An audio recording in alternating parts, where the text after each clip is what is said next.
front of me is DOOGEE Tab E3 Pro, and today I would like to show you how you can operate a voice recorder.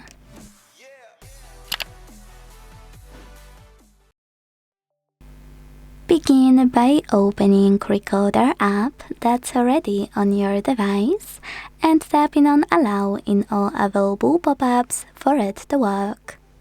Then start recording thanks to this red button at the bottom left corner. As you can see, recording is on. To pause it or unpause it, use the same button. To end it and save it though, click on the right one. Now you can either discard it by tapping on this button here, play it by clicking on Play One, or save it by choosing Save. To access list of all your recordings, click on this icon at the bottom right corner when recorder is off. Now to play any of yours, click on it.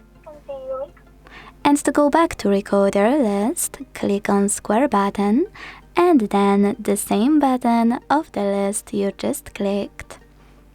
Now to get rid of any of them, just hold the chosen one and use bin button at the bottom. Then confirm your choice in the pop-up. Thanks so much for watching. If you enjoyed this video, leave a like, comment and subscribe. Bye!